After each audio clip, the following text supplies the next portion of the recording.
Hello, Lake Deaton friends and family. Here we are, another year going into another season of Lent, and this year studying the Gospel of Mark. I'm really excited about this gospel. It's such a short gospel, and Mark is very concise in everything he does, which you're going to see from the very beginning as we start just these first few days.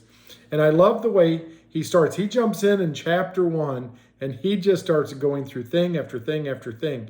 He doesn't waste words. If you came to our Ash Wednesday service today, you saw Pastor Lloyda talking about those people that don't have a lot of words. And Mark is one of those people. He just gets right to the point always.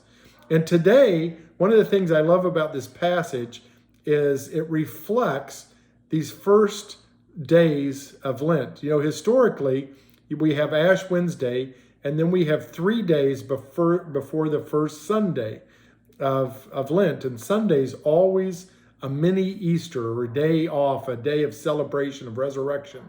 And so historically, the church has looked at these 3 days as days of the temptations of Jesus. And I see all of this reflected within Mark. In his conciseness, it fits perfectly with this theme that on Ash Wednesday, we go through, in a sense, a figurative death with Jesus. We get the ashes imposed, which remind us that we've come from the earth and to the earth will return. And in Mark, we're seeing it through the baptism of Jesus. Baptism is a reminder of death into life. We go into the water representing death and we come out alive to God, part of the family of God, renewed in Jesus. And in Mark, we see Jesus baptized by John the Baptist, and then immediately it says that the Spirit leads him into the wilderness. And I think that's the place where we need to begin in Lent, to die to ourselves, to again come to confess, to admit to God, to ourselves and to each other that we've missed the mark, that we don't have it, that we've sinned, that we struggle, we continue to struggle, and then to allow ourselves to go into a time of temptation, of starting this season of reflection. For me this year, every year, I either give up something or sometimes I take on another practice, sometimes I do both. And oftentimes I try to give up something that's real, that's significant.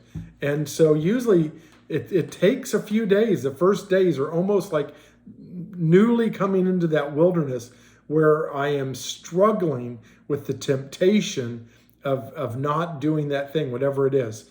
And so it's that struggle, that temptation of walking a path that leads me towards Jesus. And so that's what I encourage you this week, to lean in to this season, lean into these first days. They're your wilderness days. All of Lent is represented as a time of wilderness. For Jesus spent 40 days, but especially in these first 3 days, think about those temptations. Mark doesn't talk about those, the other gospels do. But think about those temptations and the things that you are giving up and maybe the things that you're taking on, and how this time is a glorious time that God has set aside for you to just focus and to renew and to grow you back to where God wants you to be on your continued journey of pilgrimage to eternity with Christ. So God bless you. I hope you have a blessed and wonderful day today, and that it's a day filled with the presence of Christ and with the joy of going deeper with him, even as we're entering into the wilderness. Love you and pray blessings upon you. God bless.